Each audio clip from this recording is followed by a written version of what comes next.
हाय दोस्तों, आपका बहुत बहुत स्वागत है हमारे और आपके यूट्यूब चैनल इन्फ्यूजन पे। जैसा कि आपको पता है, अपन यहाँ पे जितने भी इंपॉर्टेंट क्वेश्चंस वगैरह एमसीक्यूज वगैरह अपनी इस यूट्यूब चैनल के माध्यम से लगाते हैं। और इन्फ्यूजन नोट्स के बारे में आप अच्छे से जानते हो। अगर नहीं जानते हो तो आप गूगल पे जाना और गूगल पे जाके सर्च करना इन्फ्यूजन नोट्स। सबसे ऊपर एक इन्फ्यूजन को आपको वेबसाइट मिलेगी। जैसे ही आप उस वेबसाइट पे क्लिक करोगे तो इन्फ्यूजन नोट्स द्वारा जितने भी हैंड रिटन नोट्स आपको प्रोवाइड कराए जाते हैं कंप्लीट आपको वहाँ पे दिखेंगे। जिस पे आप क्लिक करोगे तो सैंपल कॉपीज आपके डिवाइस में डाउनलोड हो जाएगी। उन सैंपल कॉपीज को पढ़ना, बहुत ही शानदार नोट्स है। फिर उनको आप मंगवा भी सकते हो, एड टू कार्ट करके अपने घर पे बुकलेट फॉर्मेट में डिलीवर करवा सकते हो। हैंड रिटन नोट्स है, एग्जाम रिलेटेड पूरा कंटेंट आपको एक जगह मिल जाएगा। कंप्लीट सिलेबस आपको एक जगह मिल जाएगा, जगह जगह देखने की जरूरत नहीं है। और रोज का जो करंट अफेयर है वो अपने टेलीग्राम चैनल पर अपडेट किया जा रहा है। टेलीग्राम चैनल कैसे ज्वाइन करना है, या तो इस वीडियो के डिस्क्रिप्शन में आपको लिंक मिलेगा टेलीग्राम चैनल का, आप वहां से ज्वाइन कर सकते हो। या अपने चैनल के अबाउट सेक्शन में टेलीग्राम का एक सिंबल मिलेगा, वहां से आप ज्वाइन कर सकते हो। अदरवाइज आप इन्फ्यूजन नोट सर्च करना टेलीग्राम पे जाके, तो एक 10,000 से ऊपर के मेंबर्स का एक ग्रुप मिलेगा, उसको आप ज्वाइन कर सकते हो।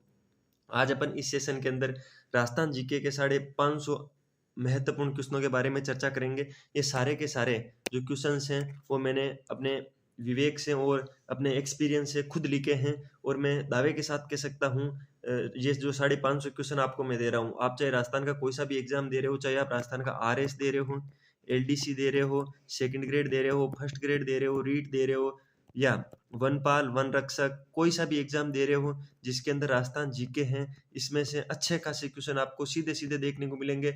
पटवार और वीडियो में भी ऐसा आया, जो मैंने पहले पीडीएफ जारी की थी उसमें से सीधे सीधे क्वेश्चन आए थे।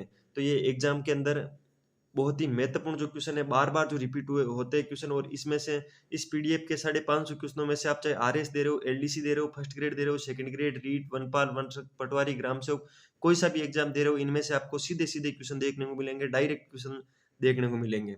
तो इन 550 क्वेश्चनों को मैं बिना कोई एक्स्ट्रा फैक्ट के यहाँ पे पढ़ाऊंगा। उसका रीजन ये है क्योंकि जो भी इंपॉर्टेंट क्वेश्चंस होते हैं उनको फैक्ट के साथ रोज आधे आधे घंटे की 2 क्लास लेके अपलोड करता हूँ। वो आपको कहाँ देखनी है, वो अपने इसी यूट्यूब चैनल में प्लेलिस्ट सेक्शन है, जिसके अंदर जियोग्राफी बाय महेंद्र बुगालिया के नाम से एक प्लेलिस्ट बना रखी है। उस पर ये कंप्लीट फैक्ट के साथ ये क्वेश्चंस आपको मिलते हैं। यहाँ पर आपके रैपिड फायर क्लास होगी, जिसके अंदर पूरे सेशन के अंदर मैं पूरे क्वेश्चन करवाऊंगा एक साथ। तो चलिए आज के अपन क्लास को विधिवत रूप से शुरुआत करते हैं।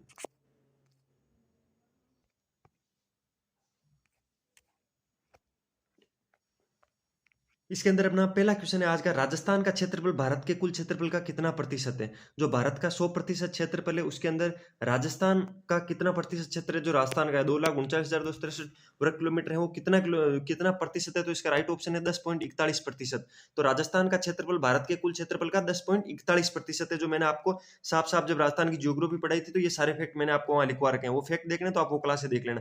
राजस्थान का कौन सा क्षेत्र राष्ट्रीय राजधानी क्षेत्र से संबंधित है। जो दिल्ली एनसीआर क्षेत्र के अंदर राजस्थान का कौन सा जो क्षेत्रफल है या कौन सा जिला आता है, तो इसके अंदर राइट ऑप्शन है अलवर। अलवर जो जिला है वो राजस्थान के राष्ट्रीय राजधानी क्षेत्र के अंदर आता है। दिल्ली एनसीआर के अंदर अलवर आता है। ठीक है, अगला क्वेश्चन पे चलते हैं। अगला क्वेश्चन है, जोधपुर के किस शासक का देहांत आगरा में हुआ था, वे उनका अंतिम संस्कार यमुना किनारे किया गया था। ये राजस्थान हिस्ट्री का क्वेश्चन है और बहुत ही अच्छा क्वेश्चन है कि जोधपुर के किस शासक का देहांत आगरा में हुआ था, वे उनका अंतिम संस्कार यमुना किनारे किया गया था। तो इसका राइट ऑप्शन है राव जो गज सिंह है। राव गज सिंह का जो अंतिम संस्कार है वो जोधपुर के जो ये शासक है राव गज सिंह, उनका अंतिम संस्कार जो आगरा के अंदर उनका देहांत हुआ था और यमुना नदी के किनारे इनका अंतिम संस्कार हुआ था। तो ये याद रखना है, अच्छा फैक्ट है ये।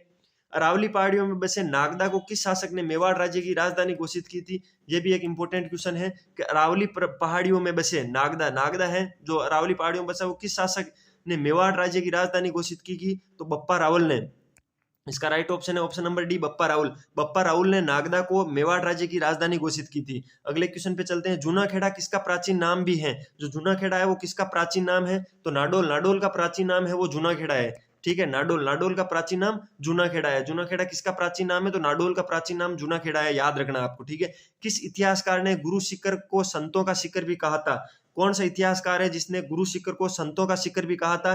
तो इसके अंदर राइट ऑप्शन है option number 3, colonel James Tod. जो राजस्थान के इतिहास का पिता है कर्नल जेम्स टोड, उसने गुरु शिखर को संतों का शिखर कहा था। गुरु शिखर की जो ऊंचाई है वो कितनी है कमेंट बॉक्स में जल्दी से छाप दो। गुरु शिखर की ऊंचाई कितनी है वो आप कमेंट बॉक्स में लिख दो। और गुरु शिखर कहाँ पड़ता है, कौन से जिले के अंदर पड़ता है, वो भी आप कमेंट बॉक्स में छाप दो। और गुरु शिखर को संतों का शिखर कर्नल जेम्स टोड ने कहा था, इंपॉर्टेंट फैक्ट है, याद कर लेना। अगले क्वेश्चन पे चलते हैं। कौन सा स्थान वांगड़ प्रदेश के परमारों की राजधानी के रूप में प्रसिद्ध है? ठीक है, कौन सा स्थान है जो वांगड़ प्रदेश के परमारों की राजधानी के रूप में प्रसिद्ध है? तो अथुर्ना है। जो अथुर्ना है वो वांगड़ प्रदेश के परमारों की राजधानी है। ठीक है, वांगड़ प्रदेश के परमारों की राजधानी के रूप में प्रसिद्ध है अथुर्ना। ठीक है, ऑप्शन नंबर 1 राइट ऑप्शन। अगले क्वेश्चन पे चलते हैं। आबू में स्थित अरावली पर्वतमाला का सबसे ऊंचा भाग किस नाम से प्रसिद्ध है? जो आबू है वहां पर जो अरावली पर्वतमाला उसके सबसे ऊंचा भाग है जो किस नाम से प्रसिद्ध है? तो वो रघुनाथगढ़ के नाम से प्रसिद्ध है। आबू में स्थित अरावली पर्वतमाला का सबसे ऊंचा भाग किस नाम से प्रसिद्ध है? रघुनाथगढ़। इस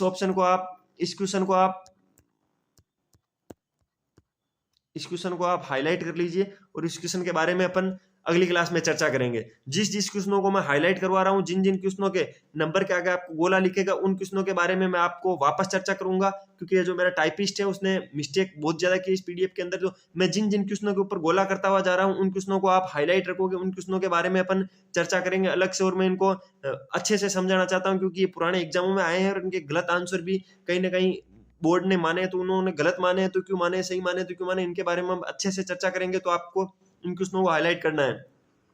ये जो पीडीएफ है, आपको जो हाईलाइट क्वेश्चन किए हुए पीडीएफ है, ये पीडीएफ आपको अपने टेलीग्राम चैनल पे मिल जाएगी। ठीक है, अगला क्वेश्चन, कोंकण तीर्थ कौन से स्थान को कहा जाता है? कोंकण तीर्थ कौन से स्थान को कहा जाता है? तो पुष्कर है उसको कोंकण तीर्थ कहा जाता है। और कार्तिक माह में वहां पे मेला लगता है, जो आज कल लगा हुआ था, अच्छा मेला लगता है वहां पर कोंकण तीर्थ। ठीक है, राजस्थान का सबसे रंगीला मेला है और उस मेले के बारे में क्या क्या विशेषता है वो आप याद करने की कोशिश करना। कोंकण तीर्थ स्थान पुष्कर को कहा जाता है। अगला क्वेश्चन है, किस जिले में पाषाणकालीन पुरातात्विक स्थल बागोर स्थित है? कौन सा जिला है जिसके अंदर पाषाणकालीन पुरातात्विक स्थल बागोर कौन से जिले के अंदर स्थित है? सीधा सीधा पूछा है। बागोर भीलवाड़ा के अंदर स्थित है। आपको अच्छे से पता है, मैंने अच्छे से पढ़ा रखा है कि बागोर भीलवाड़ा के अंदर स्थित है। अगले क्वेश्चन पे नोट्स आपको अगर खरीदने हैं तो आप पीडीएफ की जो ये लिंक है इस पे भी आप क्लिक करके नोट्स खरीद सकते हो। ठीक है, अगले क्वेश्चन पे चलते हैं। चट्टान पर बना हुआ कमल के फूल का बाग धौलपुर में किस स्थान पर स्थित है? क्वेश्चन को पढ़ लीजिए, एक अच्छा क्वेश्चन है कि चट्टान पर बना हुआ कमल के फूल का बाग धौलपुर में किस स्थान पर स्थित है? तो वो मचकुंड धौलपुर के अंदर। कहां पर है? तो मचकुंड धौलपुर के अंदर। इसका राइट ऑप्शन ऑप्शन नंबर 1। अगले क्वेश्चन पे चलते हैं। मारवाड़ में गुर्जर प्रतिहार कालीन महामारू शैली के लिए कौन सा स्थान प्रसिद्ध है? जो मारवाड़ के अंदर गुर्जर और प्रतिहार कालीन महामारू शैली है उसके लिए कौन सा स्थान प्रसिद्ध है? तो ओसिया है। जो मारवाड़ में गुर्जर प्रतिहार कालीन महामारू शैली के लिए प्रसिद्ध है ओसिया। अगले क्वेश्चन, मथानिया किसके लिए प्रसिद्ध है? कमेंट बॉक्स में छाप देना। जोधपुर के अंदर मथानिया है वो किसके लिए प्रसिद्ध है? कमेंट बॉक्स में छाप देना। अगले क्वेश्चन पे चलते हैं। गोगुंदा नामक ऐतिहासिक व पुरातात्विक स्थल कहाँ स्थित है? जो गोगुंदा है वो कहाँ स्थित है? सीधा सीधा ये पूछा है। क्वेश्चन को बड़ा करने के लिए, टाइम कंज्यूमिंग के लिए, ऐतिहासिक और पुरातात्विक स्थल कहाँ है? तो गोगुंदा नामक ऐतिहासिक व पुरातात्विक स्थल कहाँ स्थित है? तो वो है उदयपुर के अंदर। आप अच्छे से जानते हो गोगुंदा उदयपुर के अंदर स्थित है। अगला क्वेश्चन, पौराणिक व प्राचीन स्थल मचकुंड जिसे तीर्थों का भांजा कहा जाता है वह कहाँ स्थित है? एक तो इस क्वेश्चन की जो लाइन है उसको आपको याद करना है। जो मचकुंड है उसको तीर्थों का भांजा कहा जाता है। मचकुंड को तीर्थों का भांजा कहा जाता है। वो कहां पर है? तो धौलपुर के अंदर है। अच्छे से आपको समझा दिया। कोंकण तीर्थों की नानी किसे कहते हैं ये आपको कमेंट बॉक्स में छापना है। तीर्थों की नानी किसे बोलते हैं? तीर्थों का मामा किसे बोलते हैं ये भी आपको छापना है। तीर्थों का भांजा मचकुंड धौलपुर को बोलते हैं। ठीक है, अगले क्वेश्चन पे चलते हैं। राज्य में कौन सा स्थान नील की खेती के लिए गुप्तकालीन स्वर्ण मुद्राओं के लिए प्रसिद्ध है? राज्य में कौन सा स्थान है जो एक तो नील की खेती के लिए और एक गुप्तकालीन जो स्वर्ण मुद्राएं हैं उनके लिए प्रसिद्ध है? तो इसका राइट ऑप्शन है बयाना भरतपुर। बयाना इसका राइट ऑप्शन है। बयाना भरतपुर जो अपने यहाँ पर राज्य के पूर्व के अंदर जो पड़ता है बयाना भरतपुर, आप जानते हो धौलपुर के पास के अंदर, वो राज्य में नील की खेती और गुप्तकालीन स्वर्ण मुद्राओं के लिए प्रसिद्ध है। तो इसका राइट ऑप्शन ऑप्शन नंबर 2 है। अगला क्वेश्चन, महाराणा प्रताप ने अरावली की पहाड़ियों में किस स्थान पर संकटकालीन राजधानी बनाया था? महाराणा प्रताप जब अरावली की जो ये पहाड़ियां हैं उसके अंदर एक संकटकालीन राजधानी बनाई थी, वो किस स्थान पर बनाई थी? तो वो चावंड में बनाई थी। ऑप्शन नंबर 1 राइट ऑप्शन है चावंड। अगला क्वेश्चन, राजस्थान का खजुराहो के नाम से प्रसिद्ध कौन सा स्थान प्रसिद्ध है? जो राजस्थान के खजुराहो के नाम से कौन सा स्थान प्रसिद्ध है? इसमें ऐसा पूछा तो किराड़ू बाड़मेर। जो किराड़ू बाड़मेर है वो राजस्थान का खजुराहो के नाम से प्रसिद्ध है। राजस्थान के खजुराहो के नाम से प्रसिद्ध कौन सा है?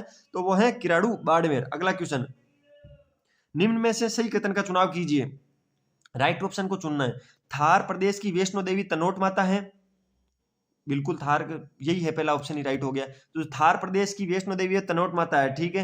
राजस्थान का मिनी खजुराहो अतुर्णा है, जो कि गलत है। राजस्थान का मिनी खजुराहो किसको बोलते हैं, कमेंट में छाप देना, मैंने पढ़ा रखा है। राजस्थान का खजुराहो किसे बोलते हैं, राजस्थान का खजुराहो किराड़ू मंदिर बाड़मेर को बोलते हैं। मेवाड़ का खजुराहो किसे बोलते हैं, ये भी मैंने आपको बता रखा है क्लास के अंदर, जो ऑफलाइन बच्चे उनको मैंने बता रखा है, तो आप कमेंट बॉक्स में छाप देना, ठीक है। अगले क्वेश्चन पर, महाभारत कालीन पांडुपोल कहाँ स्थित है। जो महाभारत कालीन पांडुपोल है वो कहाँ स्थित है, तो वो अलवर के अंदर है। महाभारत कालीन पांडुपोल कहाँ स्थित है, अलवर के अंदर है, ठीक है। पांडुपोल के गणेश जी कहाँ है, कमेंट बॉक्स में छाप देना। अगला क्वेश्चन, कौन सा स्थान गुरु बालीनाथ के मंदिर व जैसलमेर के भाटी शासकों की राजधानी के रूप में प्रसिद्ध था। कौन सा स्थान है जो बालीनाथ के मंदिर और जैसलमेर के जो भाटी शासक थे उनकी राजधानी के रूप में प्रसिद्ध है, तो पोखरण। पोखरण है जैसलमेर के अंदर, वो बालीनाथ जी के मंदिर और जैसलमेर के भाटी शासकों की राजधानी के रूप में प्रसिद्ध है। अगला क्वेश्चन, अब्दुल्ला खां का मकबरा कहाँ स्थित है। अब्दुल्ला खां है, उनका मकबरा कहाँ स्थित है, तो अब्दुल्ला खां का मकबरा अजमेर के अंदर स्थित है। अब्दुल्ला खां का मकबरा अजमेर के अंदर स्थित है। अगला क्वेश्चन, हैदराबाद के निजाम मीन उस्मान अली खान द्वारा अजमेर दरगाह में किसका निर्माण करवाया गया था। अच्छा क्वेश्चन है। जो हैदराबाद के निमाज मीन उस्मान अली खान है, उन्होंने अजमेर दरगाह में किसका निर्माण करवाया था, तो निमाज दरवाजे का, इनके नाम से ही बनाया था। निमाज मीन उस्मान अली खान अपने नाम से निमाज दरवाजा बनवा के गए थे, जो हैदराबाद के थे, और अजमेर दरगाह पर बनवा के गए थे। अगला क्वेश्चन, प्राचीन शोणितपुर को इस समय किस नाम से जाना जाता है। जो प्राचीन का शोणितपुर है उसको बयाना के नाम से जाना जाता है।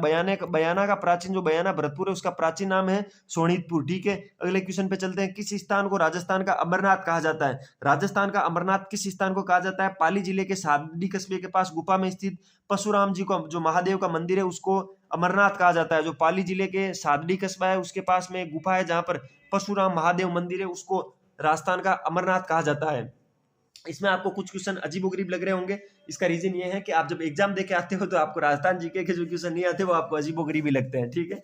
जो कहीं टेस्ट सीरीज में अजीबोगरीब क्वेश्चन देखने को मिले तो समझ लेना ये क्वेश्चन एग्जाम में आएंगे, ठीक है। क्योंकि अपन जो पढ़ के जाते हैं वो आपने आज तक जो क्वेश्चन पढ़े थे वो तो आते ही कहाँ है। एग्जाम में तो ऐसे क्वेश्चन आते हैं जो नहीं पढ़े हैं, तो ये सारे क्वेश्चन आपको नहीं पढ़े हुए लगेंगे, हार्ड लेवल के लगेंगे। और मैं दावे के साथ कह सकता हूँ ये मैंने 550 इतने इंपॉर्टेंट क्वेश्चन छापे हैं जो कोई से भी एग्जाम में कहीं से भी कितने भी क्वेश्चन इस टेस्ट सीरीज में से आ सकते हैं।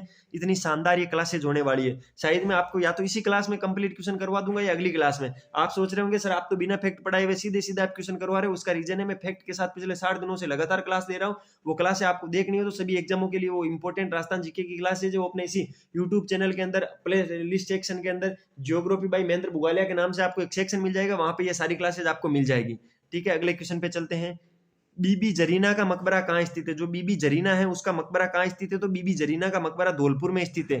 बीबी जरीना का मकबरा कहाँ स्थित है, बीबी जरीना का मकबरा है वो धौलपुर के अंदर स्थित है। बीबी जरीना का मकबरा धौलपुर के अंदर स्थित है। बीबी जरीना का मकबरा धौलपुर के अंदर स्थित है, याद रखना है। हवामहल के वास्तुविद कौन थे। जो हवामहल है उसके आर्किटेक्चर कौन थे। हवामहल के आर्किटेक्चर थे लालचंद उस्ता, आपको याद रखना है लालचंद उस्ता।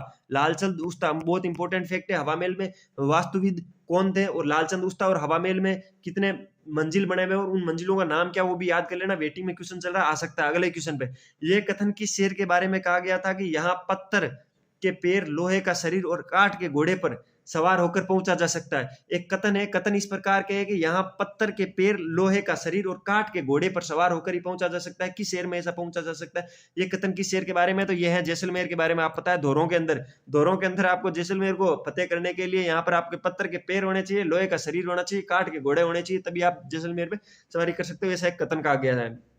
अगला क्वेश्चन, उम्मेदपुर की छावनी किसका नाम था। उम्मेदपुर की छावनी किसका नाम था, तो झालावाड़ का नाम था उम्मेदपुर की छावनी। उम्मेदपुर की छावनी झालावाड़ का नाम था। उम्मेदपुर की छावनी किसका नाम था, उम्मेदपुर की छावनी झालावाड़ का नाम था। अगला क्वेश्चन क्या है, अगला क्वेश्चन है, सिरोही जिले की चंपा बावड़ी का निर्माण किसके द्वारा करवाया गया था। सबसे पहले तो आपको इस क्वेश्चन की लाइन याद करनी है कि चंपा बावड़ी कहाँ है। चंपा बावड़ी सिरोही जिले के अंदर है। चंपा बावड़ी कहाँ है, चंपा बावड़ी सिरोही जिले के अंदर है। चंपा बावड़ी सिरोही जिले के अंदर है। चंपा बावड़ी कहाँ है, सिरोही जिले के अंदर है। चंपा बावड़ी कहाँ है, सिरोही जिले के अंदर है। चंपा बावड़ी कहाँ है, सिरोही जिले के अंदर है। उसका निर्माण किसने करवाया था, तो चंपा कंवर ने करवाया था। चंपा बावड़ी का निर्माण चंपा कंवर ने सिरोही जिले के अंदर करवाया था। अगले क्वेश्चन पे चलते हैं, महाराणा प्रताप ने जीवन के अंतिम दिन कहाँ बिताए। जो महाराणा प्रताप थे उन्होंने अपने जीवन के अंतिम दिन कहाँ बिताए थे, तो अंतिम दिन चावंड में बिताए थे। महाराणा प्रताप ने जीवन के अंतिम दिन चावंड में बिताए थे। महाराणा प्रताप ने जीवन के अंतिम दिन चावंड में बिताए थे। अगला क्वेश्चन, आदिवासियों का मुक्तिधाम महास्थल कहा जाता है? आदिवासियों का मुक्तिधाम है बेणेश्वर धाम, डूंगरपुर, बेणेश्वर धाम और डूंगरपुर। और यहाँ बेणेश्वर पर कौन कौन सी 3 नदियां आके संगम करती है? ये मैंने राजस्थान जियोग्राफी में जब नदियों वाले चैप्टर पढ़ाए थे तो उनमें मैंने आपको बताए थे। तो आपको option number B right option है, बेणेश्वर, डूंगरपुर। और कौन कौन सी नदियां आती है कमेंट बॉक्स में छाप देनी है। संत पीपा की गुफा कहाँ स्थित है? संत पीपा की गुफा कहाँ स्थित है? ये क्वेश्चन आपको एक बार जो अभी वीडियो का एग्जाम हुआ था उसके अंदर पूछा था, वीडियो प्री के अंदर, और उसके अंदर बच्चे बहुत कंफ्यूज हुए थे। लेकिन इसका राइट ऑप्शन है टोडाग्राम टोंक। टोडाग्राम टोंक, संत पीपा की गुफा कहाँ स्थित है? टोडाग्राम टोंक। जब मैं आपको ये राजस्थान ये आर्ट कल्चर और हिस्ट्री की जब क्लासे लूंगा तो मैं आपको ये सारी चीजें मैं बता दूंगा। अगला क्वेश्चन, वे स्थान जहां चूलगिरी जैन मंदिर स्थित है। चूलगिरी का जैन मंदिर कहाँ स्थित है? जयपुर के अंदर स्थित है। ये मैंने जब आपको ऑफलाइन क्लास में पढ़ाया था तब मैंने आपको ये बताया था कि राजस्थान में चूलगिरी का जैन मंदिर है जो जयपुर के अंदर है, याद रखना। अगले क्वेश्चन पे,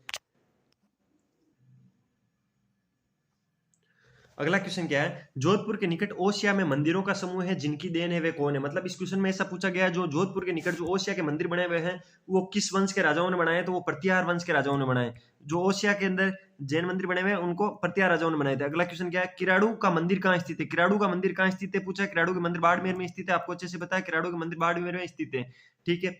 वे स्थान कौन सा है जहाँ शीतला माता का विशेष मंदिर स्थित है?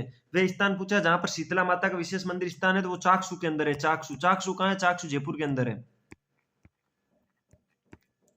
अगर यहाँ चाकसू नहीं देखे केवल जयपुर, अजमेर, जोधपुर, बीकानेर ऐसा लिखा हो तो उसके अंदर आप जयपुर लिखोगे। शीतला माता का विशेष मंदिर चाकसू जयपुर के अंदर है। अगला, किस स्थान पर गोरा बादल महल स्थित है? गोरा और बादल का महल कहाँ स्थित है? तो चित्तौड़गढ़ के अंदर गोरा बादल का महल स्थित है। किस स्थान पर गोरा बादल का महल स्थित है? चित्तौड़गढ़ के अंदर। वे स्थान कौन सा है जहां उम्मेद भवन पैलेस स्थित है? उम्मेद भवन पैलेस कहाँ है? जोधपुर के अंदर। आप अच्छे से जानते हो उम्मेद भवन पैलेस जोधपुर के अंदर है। उम्मेद भवन पैलेस जोधपुर के अंदर। अगला क्वेश्चन, जैन श्वेतांबर 13 पंथ के प्रथम जो जैन थे वो 2 भागों में बटे हुए थे, एक तो दिगंबर और एक श्वेतांबर। जो जैन श्वेतांबर 13 पंथ के प्रथम आचार्य श्री भीकम जी का समाधि स्थल कहाँ स्थित है? वो है सिरियाश्री में। सिरियाश्री के अंदर है। इंपॉर्टेंट क्वेश्चन है, याद रखना है, अजीबोगरीब क्वेश्चन है, इसको याद रखना है, ऐसे क्वेश्चन आ सकते हैं, ठीक है।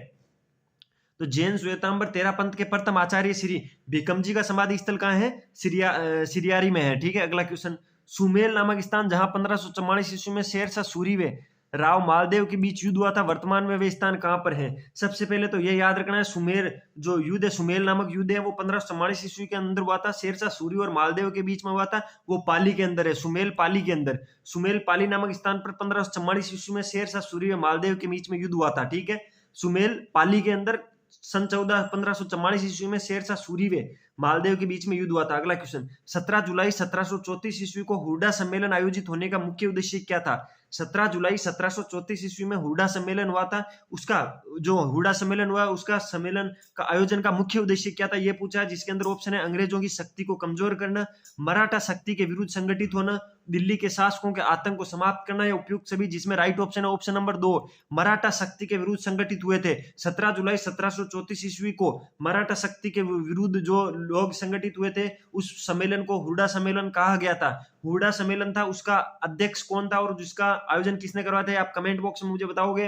अगला क्वेश्चन, वे स्थान कौन सा था जिससे संस्कृत के विख्यात कवि माघ का संबंध था? जो कवि माघ हैं वो कहां से संबंधित थे? क्वेश्चन में ये पूछा है। कवि माघ है जो भीनमाल से संबंधित थे, भीनमाल से संबंधित थे, कवि माघ भीनमाल से संबंधित थे। अगला क्वेश्चन, निम्न में से वे स्थान कौन सा है जहां राणा सांगा की मृत्यु विष देकर हुई थी? जो महाराणा सांगा है उनकी मृत्यु किस स्थान पर हुई थी? तो वह बसवा नामक स्थान पर हुई थी। महाराणा सांगा की मृत्यु बसवा नामक स्थान पर हुई थी जहां उनको विष दे दिया गया था, बसवा नामक स्थान पर। अगला क्वेश्चन, किस सभ्यता को राजस्थान की प्रसाद सौंदर्य प्रेमी सभ्यता के नाम से जाना जाता है? इंपॉर्टेंट क्वेश्चन है, याद कर लीजिए, इसको इंपॉर्टेंट लगा लीजिए कि किस सभ्यता को राजस्थान के प्रसाद सौंदर्य प्रेमी सभ्यता, जो प्रसाद सौंदर्य प्रेमी सभ्यता के नाम से किस सभ्यता को जाना जाता है? तो इसको कालीबंगा सभ्यता, उसको प्रसाद सौंदर्य प्रेमी सभ्यता के नाम से जाना जाता है। अगला क्वेश्चन, नगर योजना, साफ सुथरे राजमार्ग, फर्श में लगी हुई अलंकृत ईंटें, ढालनुमा छतों के लिए प्रसिद्ध सभ्यता कौन सी है? तो कालीबंगा सभ्यता है,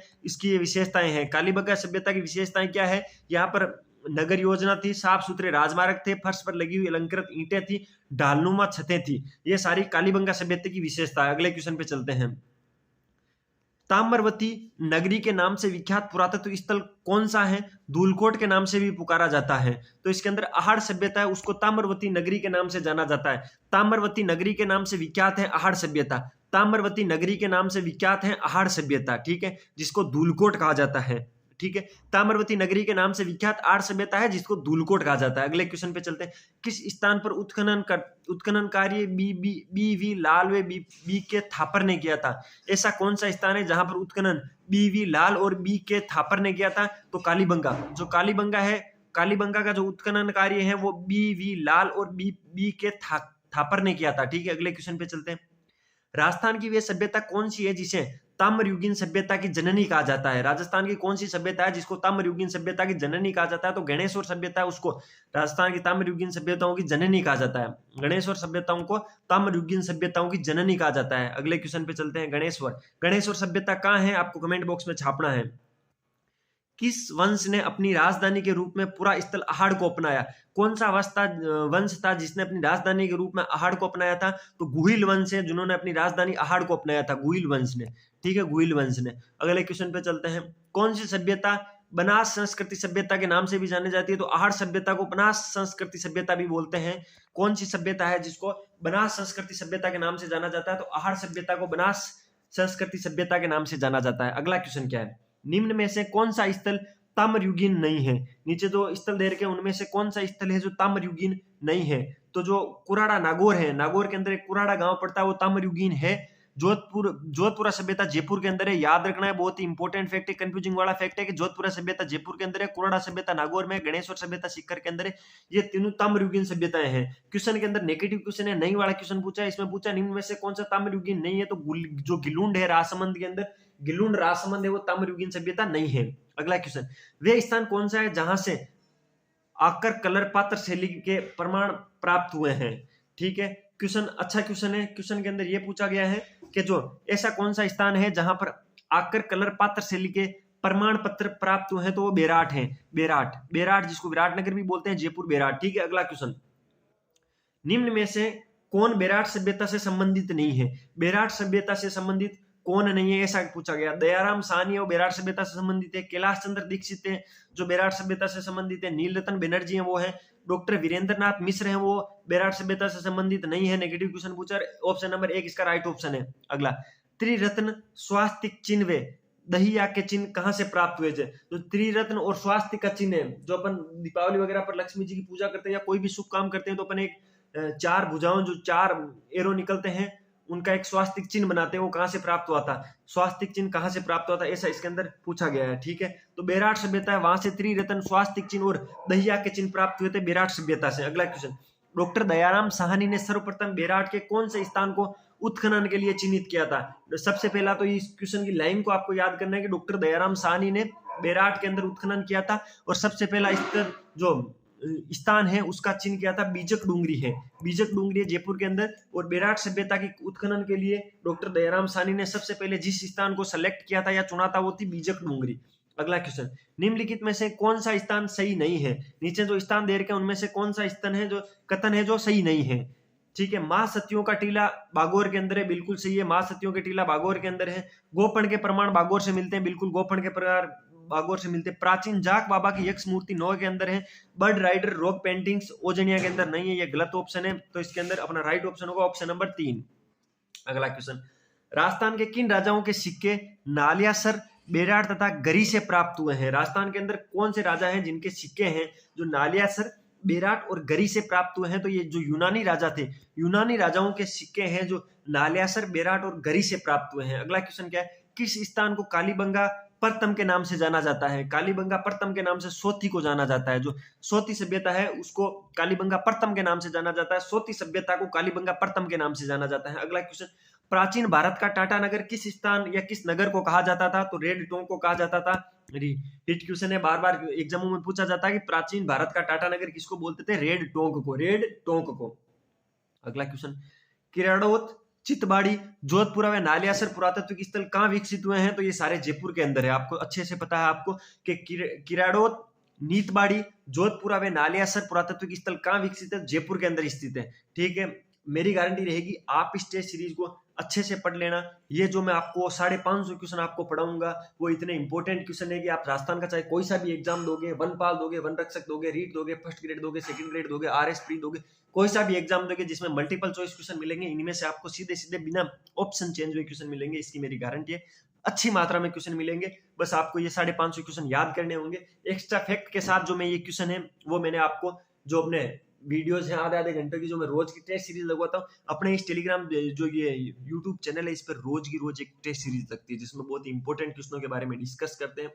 आप रोज का 1 घंटा निकालिए और टेस्ट सीरीज को ज्वाइन कीजिए, आप राजस्थान जीके में 1 महीने में परफेक्ट हो जाओगे। ठीक है, अगला क्वेश्चन क्या है?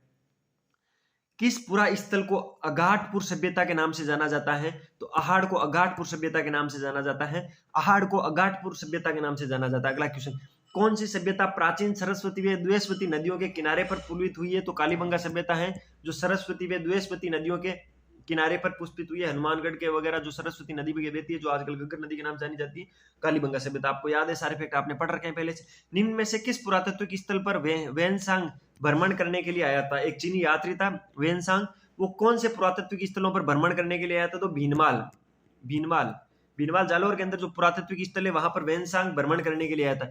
5 सांस्कृतिक युगों के अवशेष कहां से प्राप्त होते हैं? 5 सांस्कृतिक युगों के अवशेष कहां से प्राप्त होते हैं? तो 9 से होते हैं। 5 सांस्कृतिक युगों के अवशेष कहां से प्राप्त होते हैं? तो 9 से 5 सांस्कृतिक युगों के अवशेष प्राप्त होते हैं। अगला क्वेश्चन, वे लिपि कौन सी है जिसका प्रयोग कालीबंगा सभ्यता के लोग करते थे? तो सेंधव जो लिपि है उसका प्रयोग कालीबंगा सभ्यता के लोग करते थे, सेंधव लिपि का प्रयोग। ठीक है, अगला क्वेश्चन, कालीबंगा का शाब्दिक अर्थ क्या है? तो कालीबंगा का शाब्दिक अर्थ है काली गोल चूड़ियां। ठीक है, कालीबंगा का शाब्दिक अर्थ है काली चूड़ियां। अगले क्वेश्चन पे चलते हैं, किसके निर्देशन में बागोर सभ्यता के उत्खनन का कार्य हुआ था? तो डॉक्टर वीएन मिश्र, डॉक्टर वीएन मिश्र, वीरेंद्रनाथ मिश्र, डॉक्टर वीरेंद्रनाथ मिश्र के वीरेंद्रनाथ मिश्र के निर्देशन के अंदर बागोर सभ्यता के उत्खनन का कार्य हुआ था। अगला क्वेश्चन, किस जिले में पाषाणकालीन पुरातत्विक स्थल दीर स्थित है? तो दीर है भरतपुर के अंदर। ठीक है, तो दीर है जो एक पाषाणकालीन पुरातत्विक स्थल है और वो भरतपुर के अंदर स्थित है। अगला क्वेश्चन, इसवाल प्राचीन औद्योगिक बस्ती कहाँ स्थित है जहां लोहा गलाने के प्रमाण मिलते हैं? इसवाल प्राचीन औद्योगिक बस्ती कहाँ है जहां पर लोहा गलाने के प्रमाण मिलते हैं? तो वह उदयपुर के अंदर। इसवाल प्राचीन औद्योगिक बस्ती है जो लोहा गलाने के प्रमाण मिलते हैं वो उदयपुर के अंदर है। भूकंप व तंदूर के प्राचीन साक्ष्य कहां से प्राप्त होते हैं? तो कालीबंगा से भूकंप व तंदूर के प्राचीन साक्ष्य प्राप्त होते हैं। कालीबंगा से भूकंप व तंदूर के प्राचीन साक्ष्य प्राप्त होते हैं। अगला क्वेश्चन, पुरातत्विक स्थलों के संदर्भ में कौन सा कथन सुमेलित नहीं है? नीचे कथन दे रखा है, उसमें से जो सुमेलित कथन नहीं है उसको छांटना है। भानगढ़ झुंझुनू के अंदर नहीं है, आपको पता है भानगढ़ कहाँ है, आप कमेंट बॉक्स में छाप दोगे, मेरे से अच्छे से जानते हो। थर्ड हनुमानगढ़ के अंदर है, साबणिया बीकानेर के अंदर है, किराड़ोत जयपुर के अंदर है। किराड़ोत वगैरह मैंने आपको इसी क्लास के अंदर पहले बता दिया था। अगला क्वेश्चन, किस सेल के प्रमाण रंगमेल सभ्यता में मिलते हैं?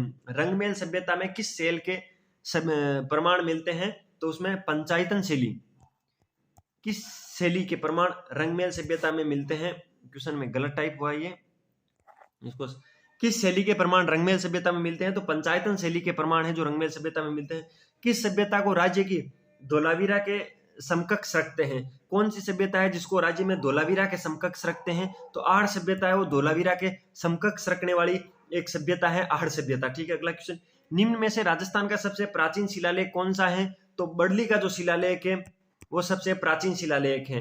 ठीक है, निम्न में से राजस्थान का सबसे प्राचीन शिलालेख कौन सा है? तो बड़ली का शिलालेख है, वो सबसे प्राचीन शिलालेख है बड़ली का शिलालेख। अगला क्वेश्चन, चित्तौड़ के समीप घासुंडी शिलालेख के सर्वप्रथम हमें किसका उल्लेख मिलता है? तो भागवत धर्म का उल्लेख है जो सर्वप्रथम घासुंडी शिलालेख चित्तौड़ से मिलता है। अगला क्वेश्चन, वे शिलालेख कौन सा है जिसमें बप्पा राहुल को विप्रस वंशीय बताया गया था? बप्पा राहुल को विप्रस वंशीय कौन से शिलालेख में बताया गया था? तो कुंभलगढ़ शिलालेख के अंदर। ठीक है, कुंभलगढ़ शिलालेख के अंदर बप्पा राहुल को विप्रस वंशीय बताया गया था। अगला क्वेश्चन, वे मंदिर कौन सा है जिसके स्तंभ पर रणकपुर का अभिलेख खुदवाया गया था? वे मंदिर कौन सा है जिसके स्तंभ पर रणकपुर का अभिलेख खुदवाया गया था? तो चौमुखा मंदिर है। जो चौमुखा मंदिर है उसके जो स्तंभ है उस पर रणकपुर का अभिलेख खुदवाया गया था चौमुखा मंदिर पर। अगला क्वेश्चन, वे शिलालेख कौन सा है जिसमें महाराणा कुंभा ने एक विजेता शासक होने के साथ साथ एक कुशल प्रशासक, धर्मपरायण, न्यायप्रिय व प्रजा सेवक बताया गया है? तो रणकपुर का जो अभिलेख है उसके अंदर जो रणकपुर का जो शिलालेख है उसमें महाराणा कुंभा को एक विजेता शासक होने के साथ साथ कुशल प्रशासक, धर्मपरायण, न्यायप्रिय व प्रजा सेवक बताया गया है। अगला क्वेश्चन, निम्न में से ये क्या हो गया यहाँ पे, अभी करते हैं, इसको हटाते हैं। अगला क्वेश्चन, निम्न में से कुंभलगढ़ शिलालेख को कितनी शिलाओं पर खुदवाया गया था? ठीक है, तो जो कुंभलगढ़ शिलालेख है उसको 5 शिलाओं पर खुदवाया गया था। जो कुंभलगढ़ शिलालेख है उसको 5 शिलाओं पर खुदवाया गया था। कुंभलगढ़ शिलालेख को 5 शिलाओं पर खुदवाया गया था। अगला क्वेश्चन, किस शिलालेख के लेखक में कवि मेष, अत्रि व कान्हा व्यास ने योगदान दिया था? तो कुंभलगढ़ जो शिलालेख है उसके अंदर कवि महेश, अत्रि व कान्हा ने अपना योगदान दिया था। अगला क्वेश्चन, कछावा शासकों के लिए रघुवंश शब्द का प्रयोग किस शिलालेख में हुआ है? जो कछावा शासक थे उनके लिए रघुवंश शब्द का प्रयोग आमेर के जो शिलालेख है उसके अंदर हुआ है। आमेर शिलालेख के अंदर जो कछावा शासक थे उनके लिए रघुवंश शब्द का प्रयोग किया गया है। अगला क्वेश्चन, पाशुपत योग साधना करने वाले योगियों की जानकारी का स्रोत क्या है? जो पाशुपत योग साधना करने वाले योगी है उनकी जानकारी का स्रोत क्या है? तो एकलिंग जी का लेख है। जो एकलिंग जी का लेख है वो पाशुपत योग साधना करने वाले योगियों की जानकारी का स्रोत है एकलिंग जी का लेख। अगला क्वेश्चन, डोडिया व अखेसाई नामक मुद्रा कहाँ प्रचलित थी? जो डोडिया व अखेसाई नामक मुद्रा है वो कहाँ प्रचलित थी? तो जैसलमेर के अंदर प्रचलित थी। डोडिया व अखेसाई नामक मुद्रा कहाँ प्रचलित थी? तो जैसलमेर के अंदर थी। अगला क्वेश्चन, बूंदी राज्य में प्रचलित सिक्के कौन से थे? बूंदी राज्य के सिक्के हैं, बूंदी राज्य के अंदर एक तो कटारशाही सिक्के चलते थे, एक चेहराशाही सिक्के चलते थे, एक रामशाही सिक्के, तीनों प्रकार के सिक्के चलते थे। तो ऑप्शन 4 उपयुक्त सभी सही है। बूंदी राज्य के प्रचलित सिक्के आपको याद करने हैं। अगला क्वेश्चन, प्राचीन काल में भोज को आदिवरा सिक्के व विजयशाही सिक्के कहाँ प्रचलित थे? जो प्राचीन काल है उसके अंदर जो भोज के आदिवरा सिक्के व विजयशाही सिक्के थे वो कहाँ प्रचलित थे? तो जोधपुर के अंदर थे। ठीक है, भोज के आदिवरा व विजयशाही सिक्के जोधपुर के अंदर प्रचलित थे। अगला क्वेश्चन, राजपूतों की उत्पत्ति अग्निकुंड से बताने वाला ग्रंथ कौन सा है? राजपूतों की उत्पत्ति अग्निकुंड से हुई है ये बताने वाला ग्रंथ कौन सा है? तो पृथ्वीराज रासो व वंश भास्कर। जो पृथ्वीराज रासो व वंश भास्कर ग्रंथ है वो बताते हैं कि राजपूतों की उत्पत्ति अग्निकुंड से हुई थी। अगले क्वेश्चन पे चलते हैं, अनेक राजकवियों द्वारा अपने शासकों की उपलब्धियों एवं यथोगाथा का वर्णन क्या कहलाता है? जो राजकवि होते थे वो अपने शासकों की उपलब्धियां, यशोगाथा का वर्णन करते थे, उनको प्रशस्ति बोलते थे। उनको क्या बोलते थे? प्रशस्ति बोलते थे। ठीक है, अलग अलग प्रशस्तियां खोजते थे। अगला क्वेश्चन, रास राज्य सिक्के समस्त राज्य में अपनी विशुद्धता के लिए प्रसिद्ध थे। जो रास राज्य सिक्के थे वो कौन से राज्य के अंदर अपनी विशुद्धता के लिए प्रसिद्ध थे? तो वह जयपुर राज्य। प्राचीन काल में जिले नहीं होते थे, राज्य होते थे, तो जयपुर राज्य के अंदर जो रास राज्य के जो सिक्के होते थे वो समस्त राज्य में अपनी विशुद्धता के लिए प्रसिद्ध थे। अगला क्वेश्चन, निम्नलिखित में से कौन सा कथन गलत है? जो नीचे कथन दे रखे हैं उनमें गलत कौन सा है? 11 संद्रा का सिक्का शाहपुरा के अंदर बिल्कुल ठीक है, सालिम शाही का सिक्का बांसवाड़ा में बिल्कुल ठीक है, गुमान शाही का सिक्का कोटा के अंदर, ये तीनों सिक्के याद कर लेना इंपॉर्टेंट है। और उदय शाही का सिक्का उदयपुर के अंदर नहीं है, गलत है, मैंने बता रखा है आपको, कमेंट बॉक्स में छाप देना कहाँ है। सारे के सारे क्वेश्चन मैंने बता रखे हैं आपको। गागरोन के युद्ध का वर्णन कहाँ मिलता है? जो गागरोन का युद्ध है उसका वर्णन कहाँ मिलता है? तो अचलदास खींचीरी वचनिका के अंदर गागरोन के युद्ध का वर्णन मिलता है। गागरोन के युद्ध का वर्णन कहाँ मिलता है? अचलदास खींची की वचनिका के अंदर गागरोन युद्ध का वर्णन मिलता है। अगला क्वेश्चन है, कर्णस्वा का अभिलेख कहां से प्राप्त हुआ था? जो कर्णस्वा का अभिलेख है वो कोटा से प्राप्त हुआ था। के से कोटा, के से कर्णस्वा। कर्णस्वा का अभिलेख कोटा से प्राप्त हुआ था, कर्णस्वा का अभिलेख कोटा से प्राप्त हुआ था। अगला क्वेश्चन, वे स्थान कौन सा है जहां गुप्तकालीन स्वर्ण मुद्राओं का विशाल ढेर प्राप्त हुआ था? कौन सा स्थान है जहां पर गुप्तकालीन स्वर्ण मुद्राओं का एक विशाल ढेर प्राप्त हुआ था? तो बयाना भरतपुर। जो बयाना भरतपुर है वहां पर गुप्तकालीन स्वर्ण मुद्राओं का विशाल ढेर प्राप्त हुआ था। अगला क्वेश्चन, किस शब्द का प्रयोग चौहान राजा विग्रहराज चतुर्थ के लिए नहीं हुआ था? विग्रहराज चतुर्थ की कौन कौन सी उपाधियां थी? सीधा सीधा ये पूछा गया है। बीसल देव इसी को बोलते थे, कवि बांधव इसको बोलते थे, विजय कट कातू इसको नहीं बोलते थे, इसका गलत ऑप्शन है। और कटिबंध इसका, तो इसका राइट ऑप्शन ऑप्शन नंबर 3। अगला क्वेश्चन, निम्न में से किसने कुंभलगढ़ शिलालेख को पूर्ण किया था? कुंभलगढ़ शिलालेख को किसने पूर्ण किया था? तो कान्हा व्यास ने कुंभलगढ़ शिलालेख को पूर्ण किया था, कान्हा व्यास ने। अगला क्वेश्चन, मालव जनपद के सिक्के व आहत सिक्के कहां से प्राप्त हुए थे? तो ये वे थे नगर से। जो मालव जनपद के सिक्के व आहत सिक्के हैं वो नगर से प्राप्त हुए थे। अगला क्वेश्चन, सीकर में गणेश्वर सभ्यता कहाँ विकसित हुई है? जो सीकर के अंदर गणेश्वर सभ्यता वो कहाँ स्थित हुई है? तो नीम का थाना सीकर। नीम का थाना सीकर में गणेश्वर सभ्यता विकसित हुई है। नीम का थाना सीकर में गणेश्वर सभ्यता का विकास हुआ है। अगला क्वेश्चन, निम्न में से किस इतिहासकार ने 7वीं सदी व 12वीं सदी तक के युग में राजपूत काल कहा था? कौन सा इतिहासकार था जिसने बोला था कि 7वीं सदी से लेकर 12वीं सदी का युग है वो राजपूत का काल था?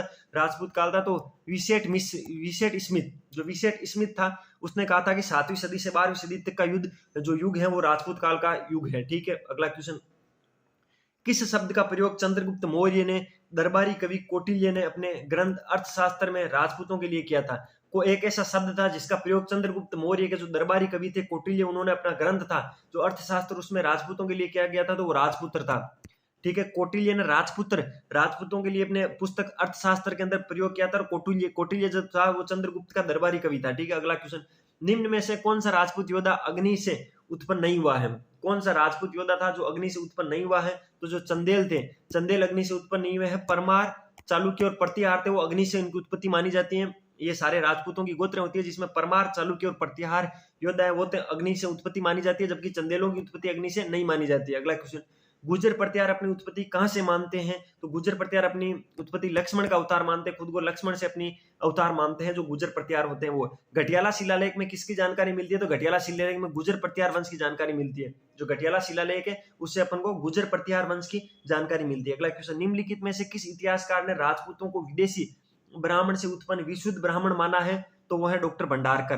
डॉक्टर भंडारकर ने राजपूतों को विदेशी ब्राह्मण से उत्पन्न विशुद्ध ब्राह्मण माना है। ठीक है, अगला क्वेश्चन, राजपूतों को वैदिक क्षत्रियों की संतान निम्न में से किसने कहा है?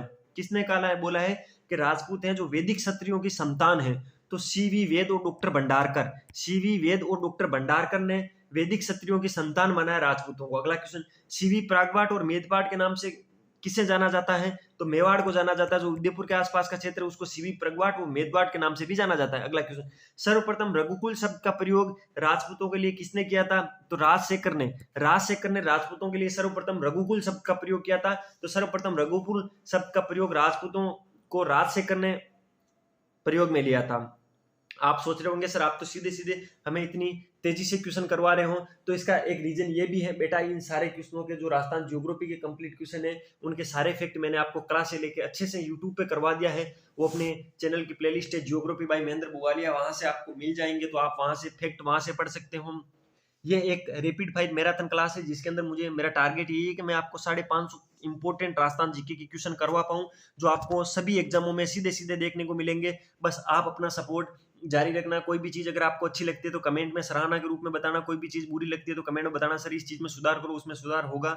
आगे कौन सा सब्जेक्ट किस फॉर्मेट में पढ़ना है वो भी आपको बता दोगे। अगर अच्छा लग रहा है तो चैनल को सब्सक्राइब करना, वीडियो को लाइक करना, अपने दोस्तों से ज्यादा शेयर करना। अगला क्वेश्चन, जो दृढ़ राखे धर्म को ताई राखे करतार, ये कथन किस राजवंश के लिए प्रस्तुत किया गया है? जो दृढ़ को राखे धर्म को ताही राखे करतार, ये जो कथन है वो किस राजवंश के लिए प्रयुक्त हुआ? तो मेवाड़ के जो गुहिल वंश है उनके लिए बोला गया है, जो दृढ़ को राखे धर्म को ताही राखे करतार। अगला क्वेश्चन, मेवाड़ के गुहिल वंश के वास्तविक संस्थापक का नाम क्या? इंपोर्टेंट लिख लीजिए। जो मेवाड़ का गुहिल वंश है उसका वास्तविक संस्थापक कौन है? तो बप्पा रावल।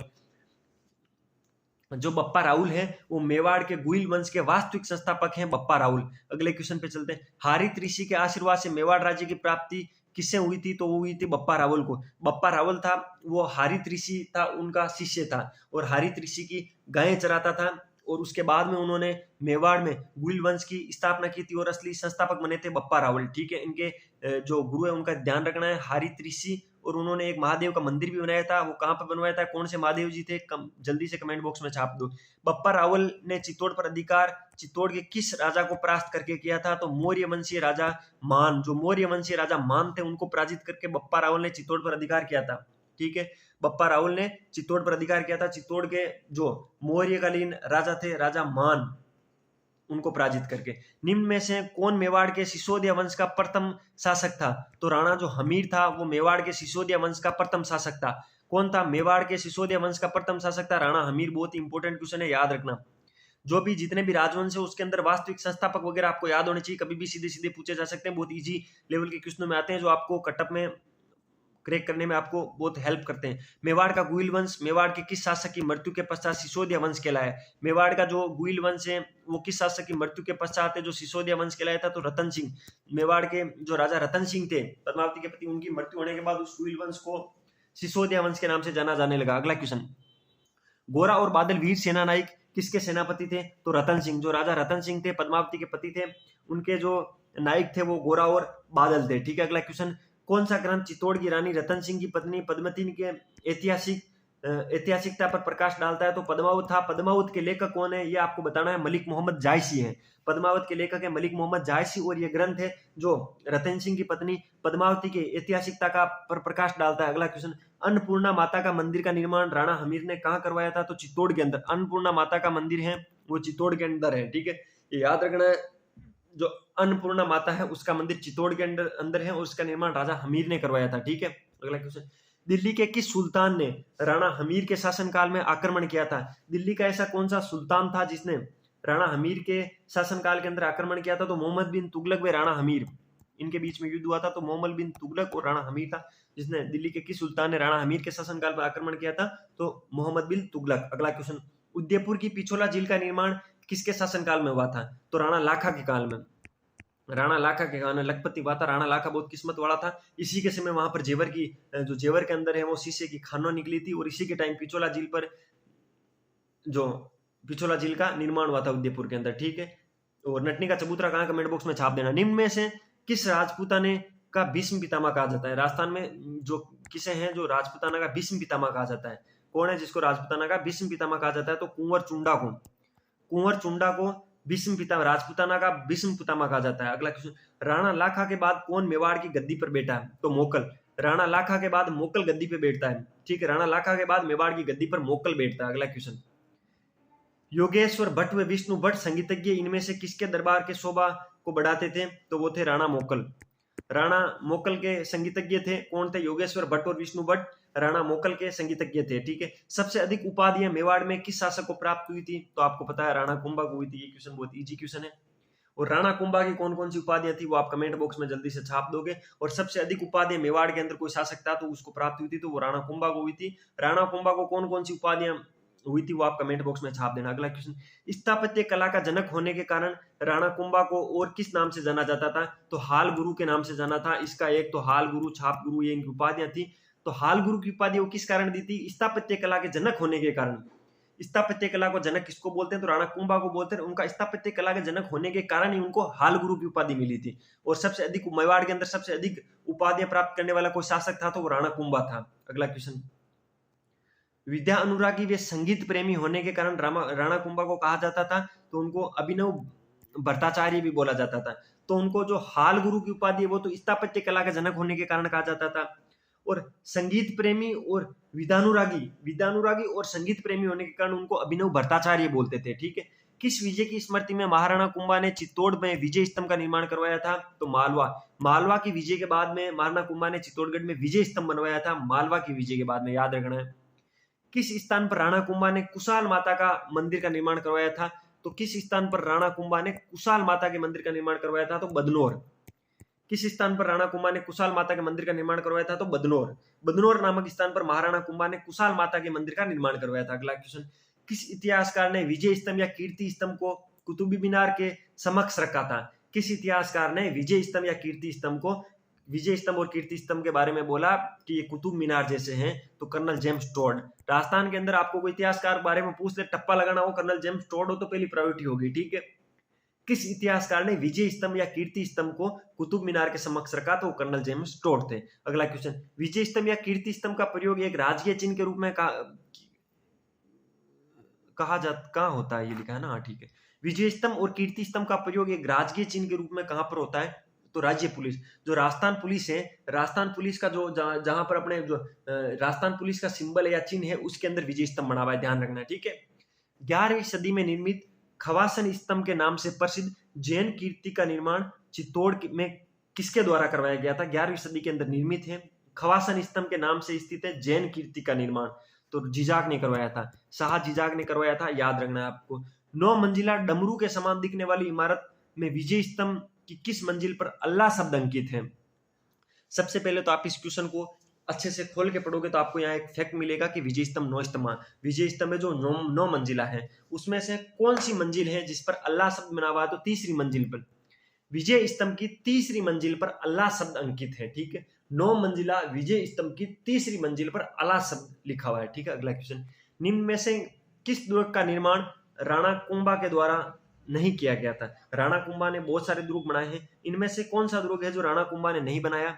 बसंतीगढ़ का दुर्ग राणा कुंभा ने बनवाया था, अचलगढ़ का दुर्ग भी राणा कुंभा ने बनवाया था, कुंभलगढ़ भी बनाया था, जालोर का दुर्ग है वो कुंभा ने नहीं बनवाया था, ठीक है। इसका राइट ऑप्शन नंबर 4। वास्तुकार मंडन मूलतः किस राज्य का निवासी था?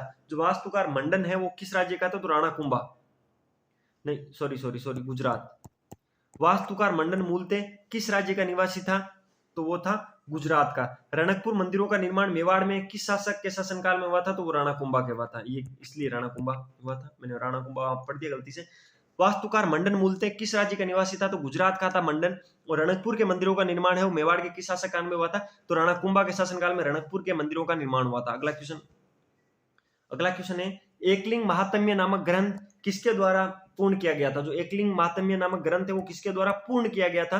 तो कान्हा व्यास के द्वारा एकलिंग महात्म्य नामक ग्रंथ को पूर्ण किया गया था। अगला क्वेश्चन, निम्न में से किस ग्रंथ की रचना राणा कुंभा ने नहीं की थी? नहीं, नेगेटिव वाला क्वेश्चन है, ध्यान रखना।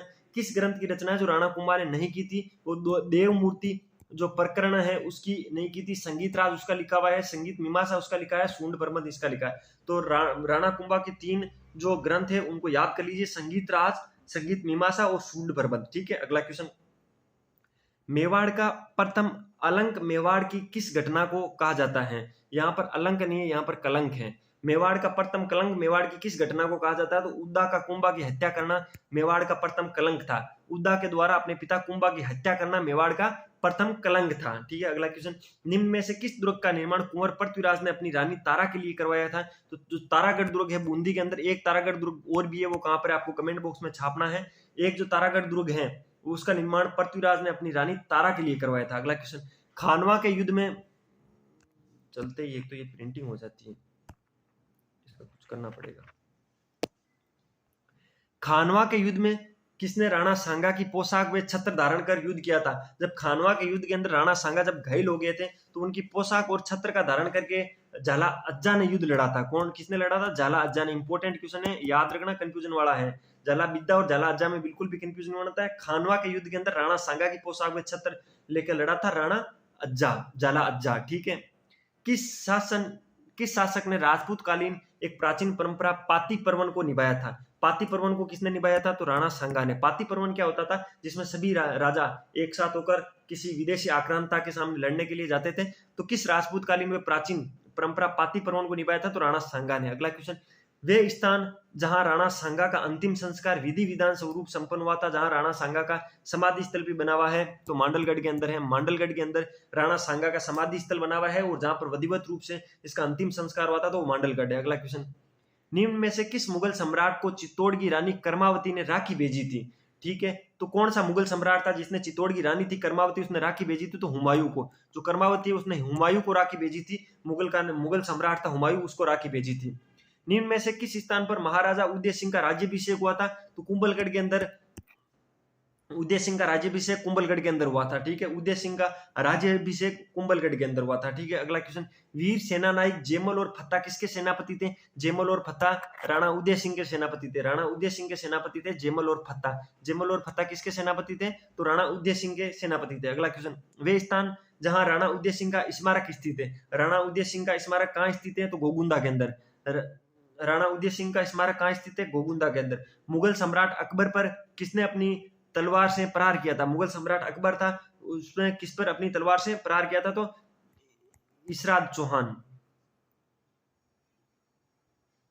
इसराज चौहान ने सम्राट अकबर पर तलवार से प्रहार किया था। अगला क्वेश्चन, किस वर्ष वीर कल्लाजी राठौड़ का योगदान मेवाड़ के लिए रहा था? किस वर्ष वीर कल्लाजी राठौड़ का योगदान मेवाड़ के लिए रहा था? तो 1567 ईस्वी के अंदर है। ये इंपॉर्टेंट क्वेश्चन नहीं है, ज्यादा इस पर याद नहीं भी करो तो चल जाएगा। अगला क्वेश्चन, जेमल फत्ता की मूर्तियां राजस्थान के किस ऐतिहासिक दुर्ग के मुख्य द्वार पर स्थित है? इंपॉर्टेंट है, जेमल और फत्ता की मूर्तियां राजस्थान के किस ऐतिहासिक दुर्ग के मुख्य द्वार पर स्थित है? तो जूनागढ़। जेमल और फत्ता की मूर्तियां राजस्थान के किस ऐतिहासिक दुर्ग के मुख्य द्वार पर स्थित है? तो वो जूनागढ़ पर।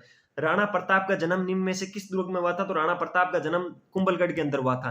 राणा प्रताप का जन्म निम्न में से किस दुर्ग में हुआ था? तो कुंभलगढ़ दुर्ग के अंदर हुआ था। राणा प्रताप का जन्म कुंभलगढ़ दुर्ग के अंदर हुआ था। अगला क्वेश्चन, मुगल सम्राट अकबर ने राणा प्रताप को समझाने के लिए सर्वप्रथम किसको अपना दूत बनाकर भेजा था? जो जो दूत भेजे हैं सम्राट अकबर ने राणा प्रताप को समझाने के लिए, सारे याद होने चाहिए। सबसे पहले आया था जलाल खां।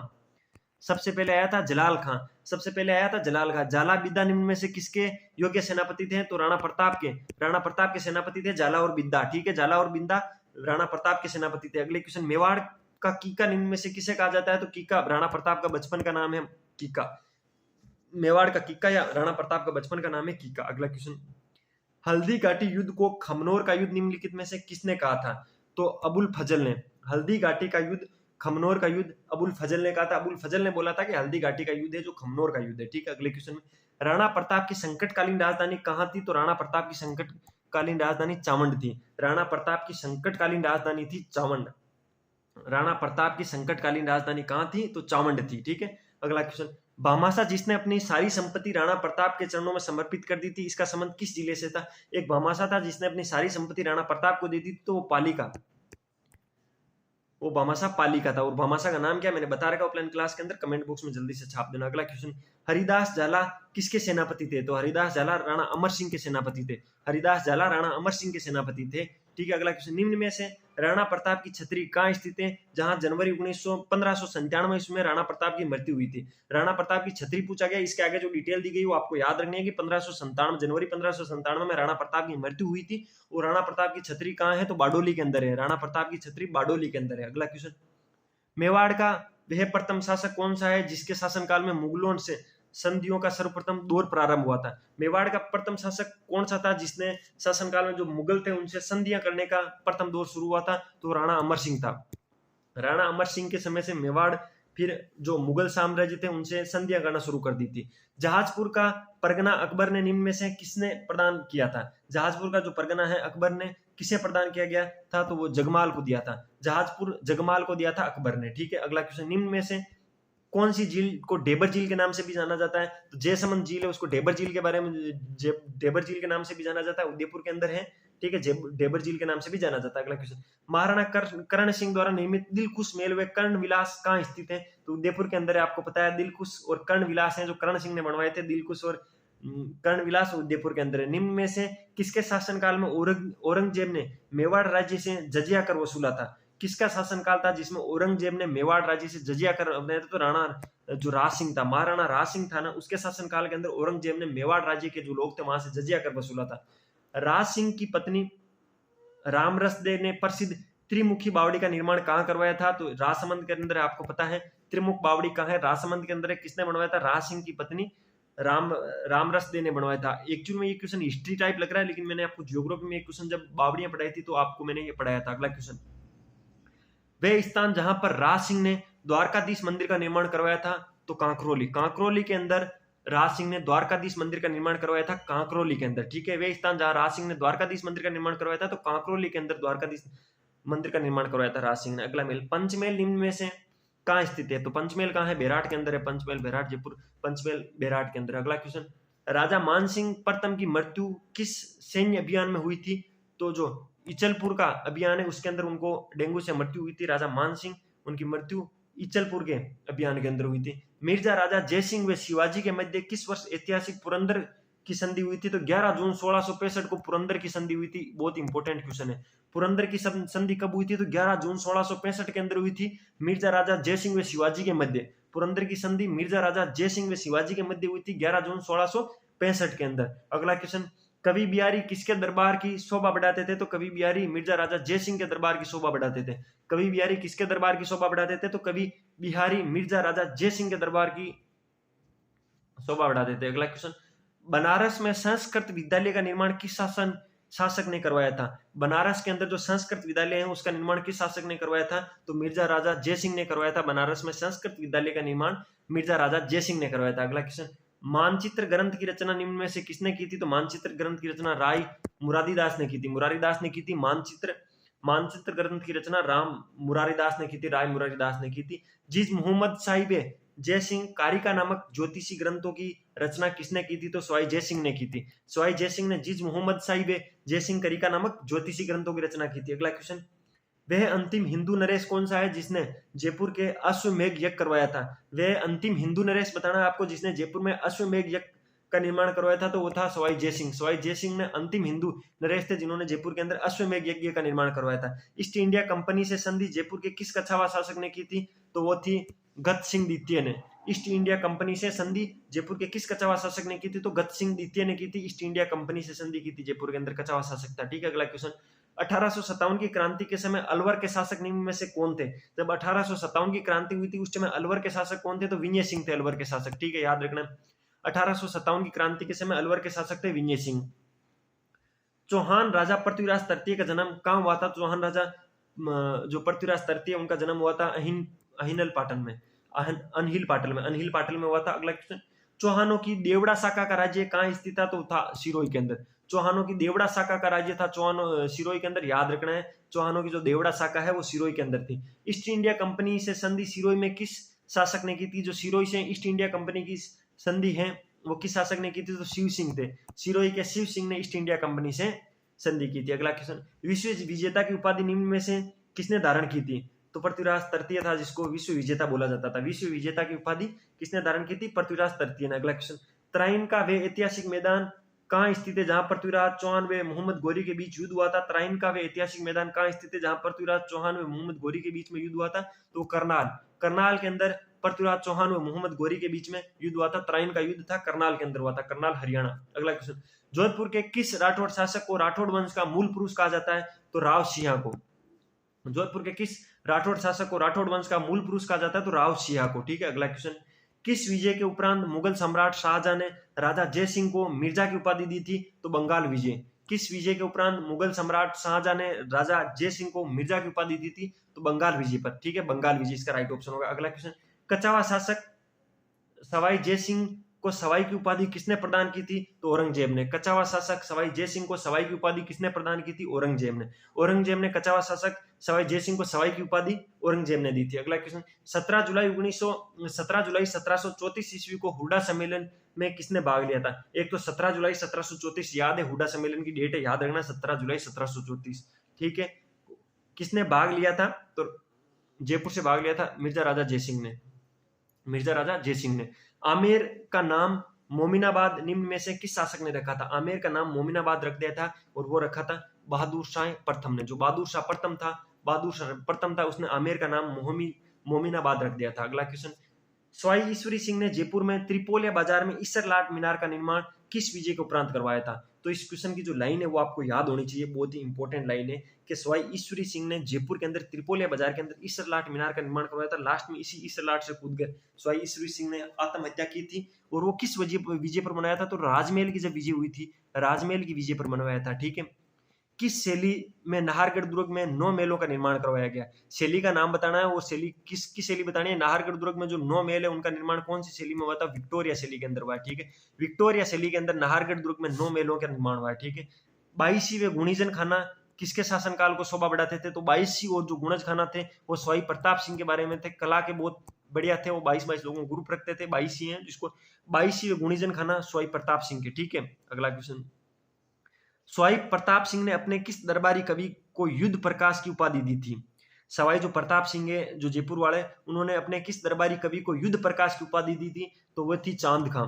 चांद खां को युद्ध प्रकाश की उपाधि दी थी सवाई प्रताप ने। ठीक है, अगला क्वेश्चन, जयपुर को किसने गुलाबी रंग में रंगवाया था, तो राम सिंह द्वितीय ने जयपुर को गुलाबी रंग में रंगवाया था। जब प्रिंस आ रहे थे यहाँ पर, तो उन्होंने उनके स्वागत के लिए पूरे जयपुर को गुलाबी रंग से, इसलिए जयपुर को पिंक सिटी बोलते हैं। सवाई राम सिंह द्वितीय आपको याद रखना है। किस शासक का संबंध रस कपूर नामक वेश्या से था, जिसके कारण उस शासक को जयपुर का बदनाम शासक कहते हैं। शासक का नाम बताना है जिसका संबंध रस कपूर नामक वेश्या थी, उसके दरबार के अंदर उससे उसका अफेयर चलता था, और उसी के कारण जयपुर को बदनाम शासक भी उसको बोलते थे, तो वो थे सवाई जगत सिंह। जगत सिंह के जो अपना टांका भिड़ता था, संधि हो रखी थी उनकी, हो रखी थी रस कपूर नामक वेश्या से। ठीक है, जिसके कारण उसको बदनाम शासक भी बोलते हैं। तो इसका मुंह बदनाम ही है, इसलिए पढ़ लीजिए अच्छे से, वरना फिर बदनाम होने के लिए आप फ्री हो। संगीत के प्रसिद्ध ग्रंथ राधा गोविंद संगीत सार की रचना किसके द्वारा की गई थी, तो देव ऋषि वर्जपाल भट्ट ने संगीत के प्रसिद्ध जो ग्रंथ हैं गोविंद संगीत सार की रचना देव ऋषि वर्जपाल भट्ट ने की थी। अगला क्वेश्चन, राजा मान सिंह द्वितीय के प्रधानमंत्री तथा जयपुर के आधुनिक निर्माता निम्न में से किसे कहा गया, तो मिर्जा इस्माइल को कहा जाता है। मिर्जा इस्माइल को राजा मान सिंह द्वितीय के प्रधानमंत्री तथा जयपुर के आधुनिक निर्माता बोला जाता है। अगला question, Rajasthan school of art की स्थापना किसके द्वारा की गई थी, तो राम सिंह द्वितीय के द्वारा स्कूल ऑफ आर्ट्स की स्थापना की गई थी। ठीक है, हुडा सम्मेलन किसके प्रयासों के परिणाम था, हुडा सम्मेलन सवाई जय सिंह के प्रयासों से संपन्न हो पाया था हुडा सम्मेलन। अगला क्वेश्चन, किस युद्ध के पश्चात बाबर ने गाजी की उपाधि धारण की थी, तो खानवा के युद्ध के बाद बाबर ने गाजी की उपाधि धारण की थी। खानवा के युद्ध के बाद बाबर ने गाजी की उपाधि धारण की थी। हल्दी घाटी युद्ध का आंखों देखा हाल किसने लिखा था? तो बदायूंनी ने लिखा था। इंपॉर्टेंट क्वेश्चन है, याद कर लेना। हल्दी घाटी का आंखों देखा हाल किसने लिखा था? बदायूंनी ने लिखा था। घटियाला का शिलालेख किस वंश पर प्रकाश डालता है? तो घटियाला का शिलालेख राठौड़ वंश पर प्रकाश डालता है। जो घटियाला का शिलालेख है वो राठौड़ वंश पर प्रकाश डालता है। अगला क्वेश्चन, मारवाड़ के राठौड़ वंश का प्रारंभिक शासक कौन था? तो राव सिया था। ठीक है, मारवाड़ के राठौड़ वंश का प्रारंभिक शासक कौन था? राव सिया था। राव जोधा ने जोधपुर शहर किस वर्ष बसाया था? तो 1459 के अंदर बसाया था। याद रखना है, राव जोधा ने जोधपुर शहर किस वर्ष बसाया था? 1459 ईस्वी के अंदर राव जोधा ने जोधपुर शहर बसाया था। अगला क्वेश्चन, चिड़िया टूक पहाड़ी पर मयूर आकृति के मेहरानगढ़ दुर्ग का निर्माण किसने करवाया था? तो राव जोधा ने करवाया था। यह भी एक इंपॉर्टेंट है। राव जोधा ने जोधपुर शहर का स्थापना कब की थी, कब बसाया था? तो 1459 ईस्वी में बसाया था। ये आपको याद रखना है। इसके साथ ये भी याद रखना है कि चिड़िया टूक पहाड़ी पर मयूर आकृति में मेहरानगढ़ दुर्ग का निर्माण किसने करवाया था? तो राव जोधा ने करवाया था। चिड़िया टूक पहाड़ी पर मयूर आकृति में मेहरानगढ़ दुर्ग, याद रखना, इंपॉर्टेंट लाइन है। मारवाड़ के राव रणमल के पिता निम्न में से कौन थे? राव रणमल, मारवाड़ के जो राव रणमल थे उनके पिता कौन थे? उनके पिता थे राव चुंडा। ठीक है, राव चुंडा के बेटे थे मारवाड़ के राव रणमल। ठीक है, अगला क्वेश्चन, फारसी ग्रंथों में किस शासक को हसमत वाला राजा कहा जाता है? जो फारसी ग्रंथ है उसके अंदर किस शासक को हसमत वाला राजा कहा जाता है? तो राव मालदेव को हसमत वाला राजा कहा जाता है।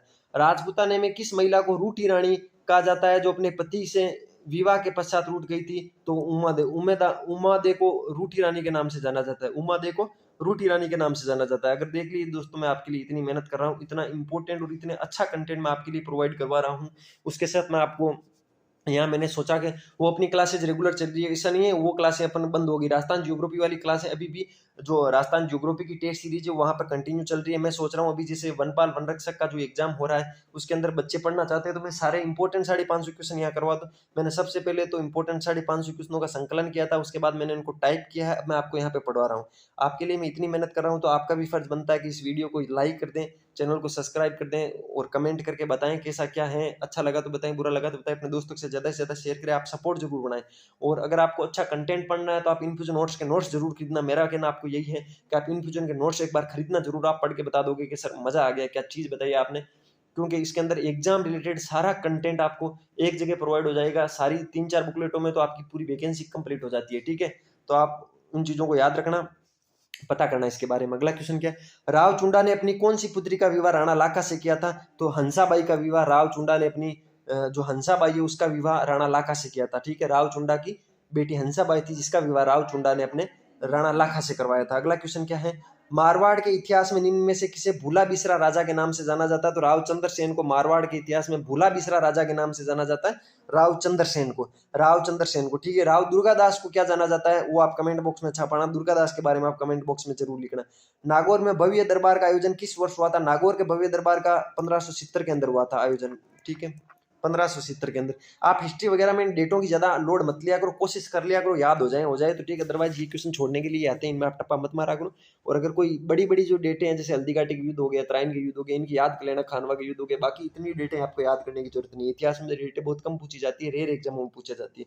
ठीक है, तो आप नागौर के भव्य दरबार का आयोजन 1570 में याद रहे तो आप याद करने की कोशिश करना। अगला क्वेश्चन, किस मुगल सम्राट ने नागौर में शुक्र तालाब का निर्माण करवाया था? किस मुगल सम्राट ने नागौर में शुक्र तालाब का निर्माण करवाया गया था? तो अकबर ने नागौर में शुक्र तालाब का निर्माण कराया था। अकबर ने नागौर में शुक्र तालाब का निर्माण करवाया था। सूफी संत हिमामुद्दीन की दरगाह व तारकिन की मस्जिद कहाँ स्थित है? तो नागौर के अंदर है। ठीक है, सूफी संत है हिमामुद्दीन की दरगाह व तारकिन की मस्जिद और हिमामुद्दीन नागौरी भी इसको बोलते हैं पूरा नाम, और उसकी जो दरगाह है वो मस्जिद है वो कहाँ स्थित है? नागौर के अंदर स्थित है। अगले क्वेश्चन पे चलते हैं, मोटा राजा उदय सिंह ने अपनी पुत्री जगत गुसाई का विवाह किस मुगल सम्राट से करवाया था? मोटा राजा उदय सिंह है, उन्होंने अपनी पत्नी जगत गुसाई का विवाह जहांगीर से करवाया था। ठीक है, मोटा राजा उदय सिंह ने अपनी पुत्री जगत गुसाई का विवाह मुगल सम्राट जहांगीर से करवाया था। अगला क्वेश्चन, वे किसका पुत्र था जिसने मुगल सम्राट अकबर ने जोधपुर के शासक सूर सिंह सवाई की उपाधि से सम्मानित किया गया था? तो मोटा राजा उदय सिंह के पुत्र को मुगल सम्राट अकबर ने जोधपुर के शासक सूर सिंह सवाई की उपाधि से सम्मानित किया था। अगला क्वेश्चन क्या है, गज सिंह का दल थम्मन की उपाधि किसने दी थी? पहले तो दल थम्मन की उपाधि किसको दी गई थी? तो गज सिंह को दी थी। किसने दी थी? जहांगीर ने गज सिंह को दल थम्बल की उपाधि दी थी। अगला क्वेश्चन है, रूपा दाई नामक महिला का संबंध किस शासक से था? जो रूपा दाई नामक महिला है उसका संबंध किस शासक से था? तो जसवंत सिंह प्रथम से संबंध था रूपा दाई नामक महिला का संबंध जसवंत सिंह प्रथम से था। अगला क्वेश्चन, अमर सिंह राठौड़ की 12 खंभों की छतरी किस स्थान पर स्थित है? नागौर के अंदर है। इसके अंदर 2 क्वेश्चन बनते हैं, दोनों क्वेश्चनों का आप ध्यान रखोगे। एक तो अगर आपको पूछ ले अमर सिंह राठौड़ की छतरी कहाँ पर है, तो आपको बताना अमर सिंह राठौड़ की छतरी कहाँ पर है? नागौर के अंदर। अगर आपको पूछ ले 12 खंभों की छतरी कहाँ है, तो बताना नागौर के अंदर। राजा जसवंत सिंह प्रथम की मृत्यु निम्न में से किस स्थान पर हुई थी? तो वो हुई थी जमुरद में, जमुरद के अंदर।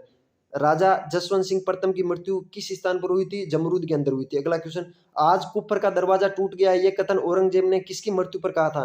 किस राजा की मृत्यु पर ऐसा बोला था औरंगजेब ने कि आज कुफर का दरवाजा टूट गया है? तो राजा जसवंत सिंह की जब मृत्यु हुई थी तो औरंगजेब ने बोला था कि आज कुफर का दरवाजा टूट गया है। ठीक है, याद रखना ये औरंगजेब का स्टेटमेंट है और स्टेटमेंट है राजा आज कुफर का दरवाजा टूट गया है, और ये जसवंत सिंह के लिए बोला गया था। जसवंत सिंह की जब मृत्यु हुई थी तब बोला था। निम्न में से किस महिला को मारवाड़ की पन्ना कहा जाता है? कौन सी महिला जिसको मारवाड़ की पन्ना कहा जाता है? तो गोरा धाय को, पन्ना धाय की जो माँ थी गोरा धाय को। ठीक है, उसने उदय सिंह को बचाया था और अपने बेटे को मरवाया था। ठीक है, अपने बेटे का बलिदान किया था उसने। ठीक है, ऐसी माएँ बहुत कम हैं। ठीक है, और माँ तो होती ही ऐसी है। ठीक है, जिंदगी में सोना बाबू करो कि नहीं करो, माँ से प्यार जरूर करना। राजपूताना के इतिहास में 30 वर्षीय युद्ध में किसकी भूमिका रही थी? जो राजपूताना का इतिहास है उसके अंदर 30 वर्षीय जो युद्ध हुए थे उसमें किसकी भूमिका रही थी? तो दुर्गादास राठौड़ की कही थी, और इसको भोला बिसरा नाइक बोला जाता है, दुर्गादास राठौड़। याद रखना है इसको, मैंने इसके बारे में आपको लिखने के लिए बोला था। दुर्गादास राठौड़ को मारवाड़ का यूलिसेस किस इतिहासकार ने कहा था? दुर्गादास राठौड़, मुझे राजस्थान हिस्ट्री में कोई सबसे अच्छा कोई किरदार लगता है तो मुझे दुर्गादास राठौड़ का लगता है। इसके बारे में आप जरूर पढ़ना। आप जब दुर्गादास राठौड़ के बारे में पढ़ोगे मेरी गारंटी है आपको ऐसे पढ़ के लगेगा कि भाई इंसान था तो ये था। दुर्गादास राठौड़ को मारवाड़ का यूलिसेस किस इतिहासकार ने कहा था? तो कर्नल टोड ने कहा था। दुर्गादास राठौड़ को मारवाड़ का यूलिसेस कहा था कर्नल जेम्स टोड ने। दुर्गादास राठौड़ के बारे में अच्छे से लिखा गया नहीं था, इसको इतिहास में दबाने की कोशिश की गई। अदरवाइज इसका जो व्यक्तित्व था वो सबसे अच्छा था राजस्थान के इतिहास में, जहां तक मेरा मानना है, मेरी राय है। ठीक है, बाकी आप अपना जानो। अजीत सिंह की दाई गोरा की छतरी कहाँ देखी गई? अजीत सिंह की जो दाई गोरा की छतरी है वो कहाँ पर बनी हुई है? वो जोधपुर के अंदर है। अजीत सिंह की दाई गोरा की छतरी जोधपुर के अंदर है। अजीत सिंह की दाई गोरा की छतरी जोधपुर के अंदर है। अगले क्वेश्चन पे चलते हैं। महाराजा अजीत सिंह की हत्या उसके किस पुत्र ने की थी? महाराजा अजीत सिंह की हत्या उसके पुत्र तख्त सिंह ने की थी। महाराजा अजीत सिंह की हत्या उसके पुत्र तख्त सिंह ने की थी। महाराजा अजीत सिंह की जो हत्या है वो उसके पुत्र तख्त सिंह ने की थी। खेजड़ली आंदोलन किसके शासनकाल में चला था? तो वो अभय सिंह के शासनकाल में चला था। आपको अच्छे से पता है जो खेजड़ली आंदोलन है जोधपुर के अंदर वो अभय सिंह के शासनकाल में चला था। अगला क्वेश्चन, विजय सिंह की प्रेमिका थी गुलाब राय को किसने मारवाड़ की नूरजहां कहा है? जो विजय सिंह की प्रेमिका थी गुलाब राय वो किसने मारवाड़ की नूरजहां कहा है? तो कवि श्यामल दास जो थे ना उन्होंने जो विजय सिंह की जो गर्लफ्रेंड थी गुलाब राय उसको मारवाड़ की नूरजहां कहा है। अगला क्वेश्चन, राय सिंह को राजपूताने का कर्ण किसने कहा है? तो राय सिंह को राजपूताने का कर्ण मुंशी देवी प्रसाद को कहा है। राय सिंह को राजपूताने का कर्ण मुंशी देवी प्रसाद ने कहा है। अगला क्वेश्चन क्या है? अमृता देवी पुरस्कार किसके लिए दिया जाता है? तो अमृता देवी पुरस्कार है वो वन रक्षा के लिए जाता है, अमृता देवी के नाम पे दिया जाता है, वन रक्षा के लिए दिया जाता है। ठीक है, इसको ध्यान रखना है आप। अगला क्वेश्चन, करणी माता के आशीर्वाद से किसे राती घाटी पर बसा हुआ बीकानेर राज्य प्राप्त हुआ था? करणी माता ने आशीर्वाद दिया था उससे जो राती घाटी पर जो बीकानेर बसा वो प्राप्त हुआ था राव भिक्का को। राव भिक्का को जो बीकानेर की प्राप्ति है वो करणी माता के आशीर्वाद से हुई थी ऐसा मानना है। ठीक है, अगला क्वेश्चन, कलयुग का कर्ण निम्न में से किसे कहा जाता है? तो कलयुग का कर्ण है वो राव लूणकरण को कहा जाता है। बीकानेर के जो राव लूणकरण थे उसको कलयुग का कर्ण कहा जाता है। कलयुग का कर्ण किसे कहा जाता है? तो राव लूणकरण है, जो राव लूणकरण है बीकानेर के उनको कहा जाता है। अगला क्वेश्चन, किसके द्वारा वेली कृष्ण रुक्मणी नामक ग्रंथ लिखा गया? ये इंपॉर्टेंट क्वेश्चन है। वेली कृष्ण रुक्मणी नामक ग्रंथ किसने लिखा था? तो ये लिखा था पृथ्वीराज राठौड़ ने। वेली कृष्ण रुक्मणी नामक ग्रंथ लिखा था पृथ्वीराज राठौड़ ने। अगला क्वेश्चन क्या है? एलपी टेस्ट टिटोरी का स्मारक किस शहर में स्थित है? जो एलपी टेस्ट टिटोरी है उसका स्मारक किस शहर में स्थित है? तो बीकानेर के अंदर है। एलपी टेस्ट टिटोरी का जो स्मारक है वो बीकानेर के अंदर है। एलपी टेस्ट टिटोरी का स्मारक किस शहर में स्थित है? बीकानेर शहर में स्थित है। बीकानेर नरेश राय सिंह को राजेंद्र के नाम से किसने संबोधित किया था? तो जय सोम ने किया था। जय सोम ने बीकानेर के नरेश राय सिंह को राजेंद्र के नाम से जय सोम ने संबोधित किया था। अगला क्वेश्चन, राय सिंह प्रशस्ति को किस स्थान पर खुदवाया था? एक तो राय सिंह ने जो अपनी राय सिंह प्रशस्ति है वो कहाँ पर खुदवाई थी? तो जूनागढ़ दुर्ग के अंदर। जूनागढ़ दुर्ग कहाँ है? मैंने दुर्ग आपको पढ़ा है, कमेंट बॉक्स में बताना। राय सिंह ने राय सिंह प्रशस्ति जूनागढ़ दुर्ग के अंदर खुदवाई थी। जूनागढ़ दुर्ग कहाँ है कमेंट बॉक्स में बता देना। आधुनिक भारत का भागीरथ किस शासक को कहा जाता है? आधुनिक भारत का भागीरथ गंगा सिंह को कहा जाता है। आधुनिक भारत का जो भागीरथ है वो बीकानेर वाले गंगा सिंह जी को कहा जाता है। ठीक है, बहुत इंपॉर्टेंट क्वेश्चन है, आधुनिक भारत का भागीरथ किसको बोलते हैं। औरंगजेब ने माही भरातियों की उपाधि किसे प्रदान की थी। औरंगजेब ने माही भ्रातियों की उपाधि किसे प्रदान की थी, तो अनूप सिंह को की थी। अनूप सिंह को औरंगजेब ने माही भ्रातियों की उपाधि दी थी, औरंगजेब ने अनूप सिंह को, याद रखना, इंपॉर्टेंट क्वेश्चन है। भड़नेर का नाम हनुमानगढ़ किस बीकानेर नरेश ने रखा था। एक बीकानेर का राजा था जिसने भड़नेर का नाम हनुमानगढ़ रखा था और वो थे सूरज सिंह। बीकानेर के सूरज सिंह ने भड़नेर का नाम हनुमानगढ़ रखा था। अगले क्वेश्चन पे चलते हैं। बीकानेर के किस शासक को सामाजिक कुप्रथाओं का अंत कराने के लिए महत्वपूर्ण माना है। बीकानेर के किस शासक को सामाजिक कुप्रथाओं का अंत कराने में महत्वपूर्ण योगदान है, तो रतन सिंह। बीकानेर के जो राजा रतन सिंह थे उन्होंने सामाजिक कुप्रथाओं को अंत कराने में महत्वपूर्ण योगदान दिया है। अगले क्वेश्चन पे चलते हैं। निम्न में से वे शासक कौन सा है जिसे बीकानेरी भुजा का प्रचलन किया तथा अंग्रेजों की शान में 800 ऊंट काबुल भेजे थे। वो थे डूंगर सिंह। जो बीकानेर के डूंगर सिंह थे उन्होंने 800 ऊंट अंग्रेजों की शान में काबुल भेजे थे और बीकानेरी भुजाओं को इतना फेमस किया था। बाकी बीकानेरी भुजा तो होती फेमस है।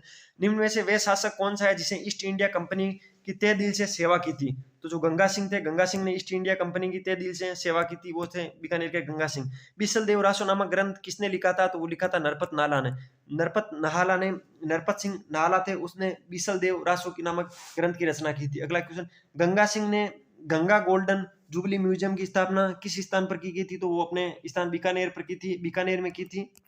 ठीक है, गंगा सिंह ने गंगा गोल्डन जुबली म्यूजियम की स्थापना बीकानेर में की थी। अगला क्वेश्चन। वह राजपूत शासक कौन सा है जिसने लंदन में वे तीनों गोलमेज सम्मेलन में भाग लिया था। वह राजपूत शासक कौन सा है जिसने लंदन में जो तीनों गोलमेज सम्मेलन में उसमें भाग लिया था, तो वो थे महाराणा गंगा सिंह। महाराणा गंगा सिंह। बीकानेर से रिलेटेड कोई फैक्ट हो, टप्पा मारना गंगा सिंह। निम्न में से किस शासक को कवि बांधव व कवि बंधु कहा जाता है, तो वो बोला जाता है विग्रहराज चतुर्थ को। विग्रहराज चतुर्थ को कवि बांधव व कवि बंधु के नाम से जाना जाता है। जो विग्रहराज चतुर्थ है उसको कवि बांधव व कवि बंधु के नाम से जाना जाता है। अगला क्वेश्चन। निम्न में से किस शासक को बीसल देव के नाम से भी जाना जाता है, तो विग्रहराज चतुर्थ। विग्रहराज चतुर्थ को बीसल देव के नाम से जाना जाता है। किस शासक को बीसल देव के नाम से जाना जाता है, विग्रहराज चतुर्थ को। अगला क्वेश्चन। सोमदेव किसके दरबार की शोभा बढ़ाता था जिसे ललित विग्रहराज नामक ग्रंथ की रचना की थी, तो विग्रहराज चतुर्थ। सोमदेव विग्रहराज चतुर्थ की दरबार की शोभा बढ़ाते थे जिसे ललित विग्रहराज नामक ग्रंथ की रचना भी की थी। अढ़ाई दिन के झोंपड़े पर किस सूफी संत का उसर बढ़ता है। जो अढ़ाई दिन का झोंपड़ा है अजमेर के अंदर, वहां पर कौन से सूफी संत का उसर बढ़ता है, तो पंजाब पीर पर अढ़ाई दिन के झोंपड़े पर सूफी संत है जो पंजाब पीर साहब, उनकी जो उसर बढ़ता है वहां पर। ठीक है, अगला क्वेश्चन। लालगढ़ महल का वास्तुकार निम्न में से कौन था। लालगढ़ का जो वास्तुकार था वो जेकब था। जेकब। लालगढ़ जो महल है उसका वास्तुकार था जेकब। ठीक है, जेकब। लालगढ़ दुर्ग का, लालगढ़ महल का वास्तुकार था। ठीक है, आर्किटेक्चर। आना जी के नाम से निम्न में से किस शासक को जाना जाता है, तो अर्णोराज को आना जी के नाम से जाना जाता है, जिन्होंने आना सागर झील अजमेर के अंदर बसाई थी। तो आना जी के नाम से किस शासक को जाना जाता है, अर्णोराज को। अगला क्वेश्चन। ग्वालियर प्रशस्ति किस शासक द्वारा अरबों के दमन का उल्लेख करती है। जो ग्वालियर प्रशस्ति है वो किस शासक के द्वारा अरबों के दमन का उल्लेख करती है, तो वो है नागभट्ट प्रथम। जो ग्वालियर प्रशस्ति है वो ऐसा बोलती है कि जो नागभट्ट प्रथम थे उन्होंने अरबों का दमन किया था। ठीक है, अगला क्वेश्चन। अजमेर से हमें रानी सोमलेखा के सिक्के प्राप्त होते हैं, ये निम्न में से किसकी पत्नी थी। अजमेर से हमें जो रानी सोमलेखा के सिक्के प्राप्त होते हैं वो सोमलेखा किसकी रानी थी, तो वह अजय राज चौहान की रानी थी। ठीक है, अजमेर से रानी सोमलेखा के जो सिक्के प्राप्त होते हैं वो किसकी पत्नी थी, तो अजय राज चौहान की पत्नी थी। कि कितनी वर्ष की आयु में पृथ्वीराज चौहान ने अजमेर के शासक बन गए थे, तो वह 11 वर्ष की आयु में पृथ्वीराज चौहान थे वो अजमेर के शासक बन गए थे। 11 वर्ष की उम्र के अंदर पृथ्वीराज चौहान है वो अजमेर के शासक बन गए थे। अगला क्वेश्चन। पृथ्वीराज चौहान की माँ का नाम क्या था। पृथ्वीराज चौहान की माँ का नाम था, आपको बताना है पृथ्वीराज चौहान की माँ का नाम क्या था। इतना इजी क्वेश्चन है जिसकी कोई हद नहीं है। ठीक है, अगला क्वेश्चन क्या है। तराइन का द्वितीय युद्ध मोहम्मद गोरी व पृथ्वीराज चौहान ने के बीच किस सन हुआ था। तराइन का युद्ध, पहले तो इस लाइन को याद करना है कि तराइन का द्वितीय युद्ध है मोहम्मद गोरी और पृथ्वीराज चौहान के बीच में हुआ था 1192 ईस्वी में।